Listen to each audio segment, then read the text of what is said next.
like a bird in flight, and who will be her lover? All your life you've never seen a woman taken by the wind. Would you stay if she promised you heaven? Will you ever win? Okay. Hello everybody, I hope you're having a great day. Thank you for deciding to watch my video. So yesterday I posted on my Instagram story asking if anybody has any questions for a Q&A if I did one, so I did get quite a few responses. I'm only going to answer a short amount of questions because one question that I've been getting a lot and that I got a few times yesterday, it's a longer, complicated story, and I have been meaning to talk about it. I just haven't got around to it.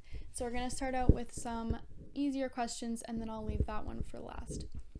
So one question I got was, how do you get those filters, or do you just take them on Snap? I'm guessing this person meant for Instagram, so I actually use this app called Tezza, T-E-Z-Z-A, and it's a photo editing app, so I use that to edit all my photos. They have some good filters there, and then you can edit it right inside the app, so that's what I use for my Instagram photos.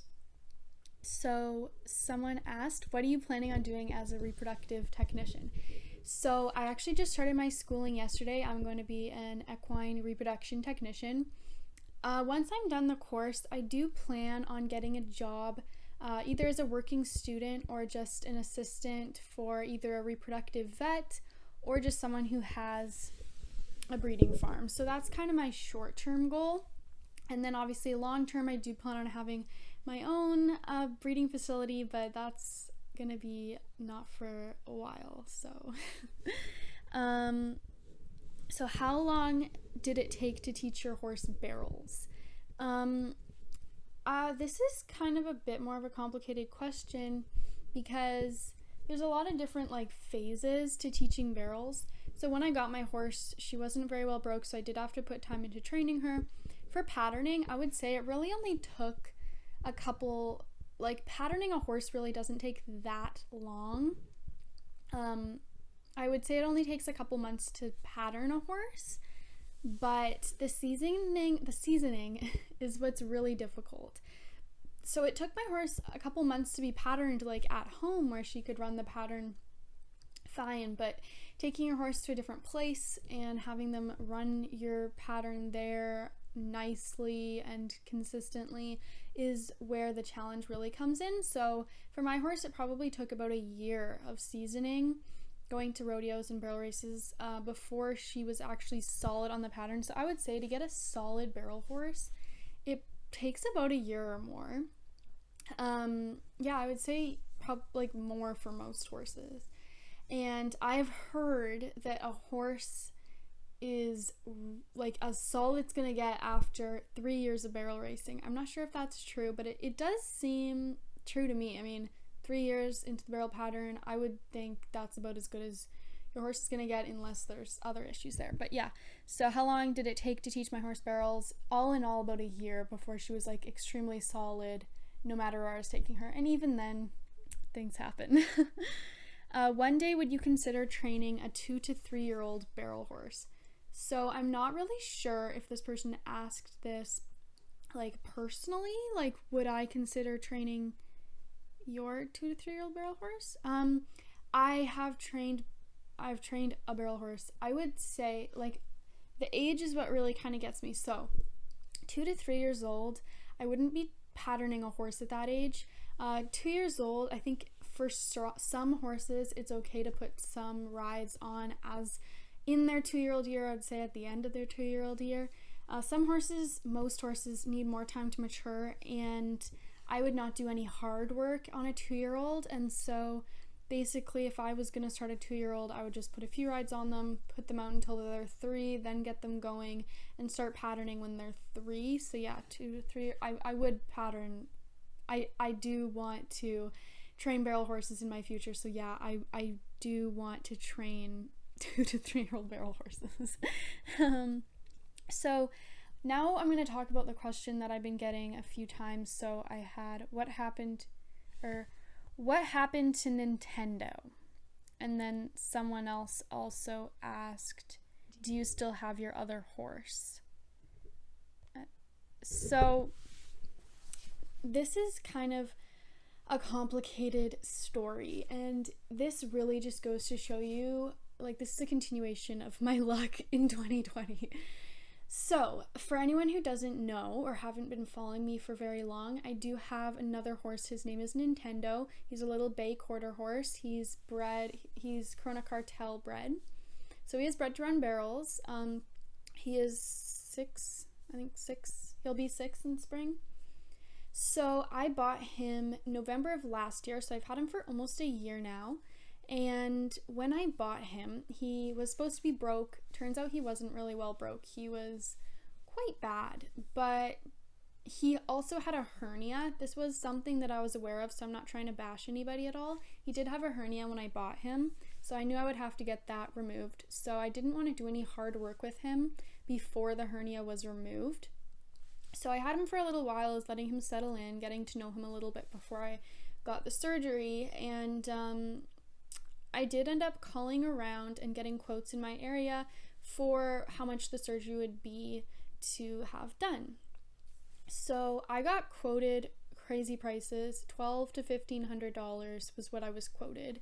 So I was willing to pay it, but it just seemed a little bit crazy. And I was talking to a friend who lives in another province, Alberta, where I did move to and then moved back. So I had a friend in Alberta, and he said, you know what, that's crazy pricing. I'm gonna call my vet and get a quote. If it's cheap enough, you can just have him stay at my place, and then I'll get the surgery done and take him there and everything. So he talked to his vet, and he said he could do it, everything included, for $600. Now, I was like a little bit weary because I was wondering why down here was so much more expensive and why that guy was willing to do it for so cheap. But it does turn out he is a very reputable, experienced vet. And so I wasn't worrying. It's just the price differences here. Here, everything horse is expensive. This down here is more of a dressage, show jumping area.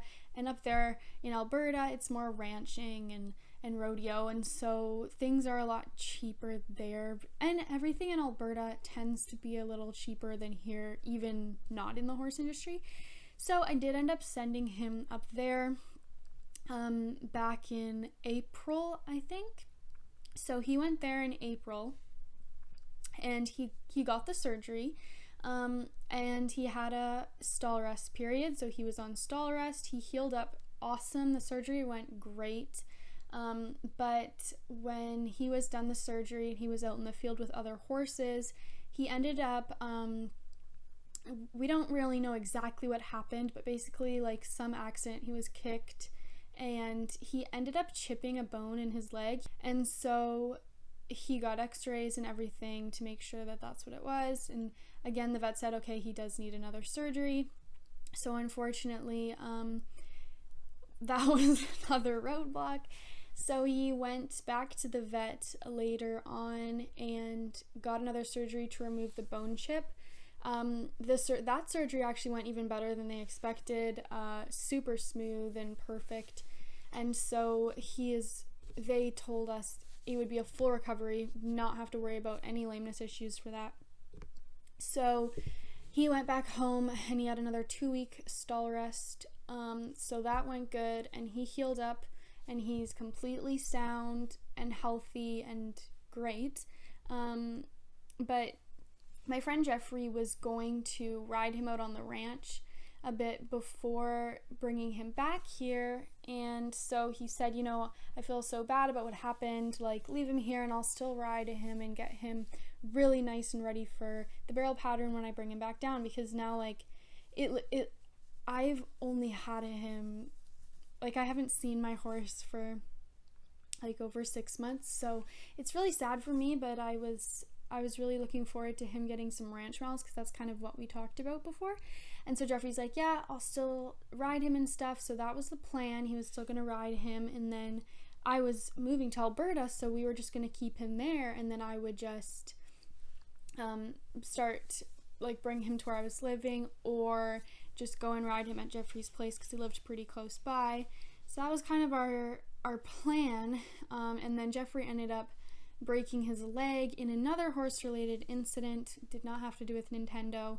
And so he could not ride the colts anymore. So he couldn't ride Nintendo. And so he's kind of just been sitting there, and that was pretty recently. And then obviously I was there, but then I left.